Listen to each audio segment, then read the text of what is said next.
Massachusetts on Woodside Avenue, Reader to Reader. They're a literacy nonprofit. And so my talk today is sort of a little bit about how I try to come up with ways to overcome designer's block. So I have this theory called like the sandwich of creativity. And it sort of goes like this. I feel like when we're young, we're really, really creative. And so when you see a child and they see a book, they don't just pick up the book and read it like all of us do. They think of other ways to make use of this product because they don't know what's right and what's wrong, what the supposed function of something is for. So you'll see them maybe use the book as a tunnel for another toy to go through. And you'll see everyone create an adventure. And I think this is sort of tied to the way that some people have philosophies about learning things. In swimming, most people say, the best way to learn how to swim is to just dive in and just push someone in, and they'll figure it out from there. And so in that way, you're not taught how to do something. And so this whole theory of mine starts that when we're young, we know how to be really, really creative. When we're older, we're also pretty creative. I know my grandmother has a lot of creative ideas that she's always telling me about. It's in the middle that we get a little messed up. And why is I feel like it's because we're always taught what's right and what's wrong. And I feel like, especially for students, we're right towards the beginning when we're stuck in a certain type of schooling and we're taught what we should do and what we shouldn't do. And so for me, trying to learn how to break through a lot of these barriers, I try to think of different ways in order to rethink how to approach fit strategies, in order to be more creative, in order to be a better designer, in order to be better at just trying to think of new things. And so part of that has been to just thinking of different ways to approach solutions. So I think today I'll just tell two really short stories about two situations I've been in which I've been able to learn more about rethinking the idea of wrong and rethinking the idea of creativity. My first story started off when I was visiting another college because they were holding this event in order to lead fun exploratory classes for middle and high school students. And I was visiting them because they had a really great program, and I wanted to learn more about how to lead a class about the design process for middle school students.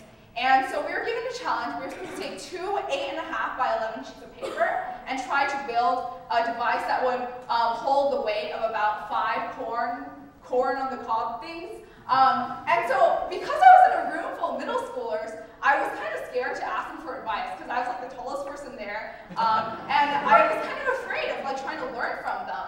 And I was also working with 2 sheets of paper, and I didn't really understand how that would work.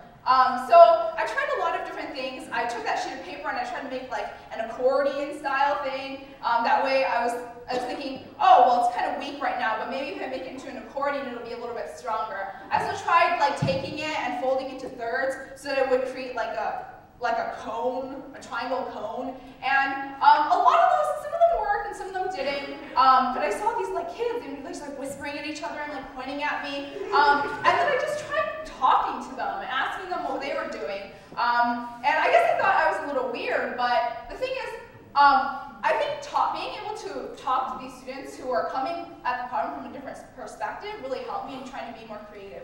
Because through them, I was able to learn ways to put 2 of my ideas together. And I wasn't trying so hard to be like the big chair, because I think, especially at Amherst, people are always telling me, oh, you must be so smart. But the thing is, there are a lot of studies that when you tell a student you did so well because you're really smart, they're more likely to choose the safe option. They won't try the harder math problem. But if you tell them you've done well because you must have worked so hard, they're more likely to try something challenging. And so my next story is about how I tried doing something that was a little out of my comfort zone. Last year I took a class, I signed up for a class on the whim on run by like a hip hop group. And so I didn't really know what I was signing up for. They said something about freestyling. I thought that was like interpretive dance. Turns out it was supposed to be like rap. I didn't know anything about that. And I was really, really scared. And it was like totally out of my comfort zone.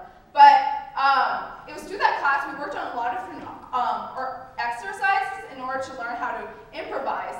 And it was kind of scary. They tried to make us breakdance too. I was also very terrible at that, but it was a really great opportunity for me to explore and get out of my comfort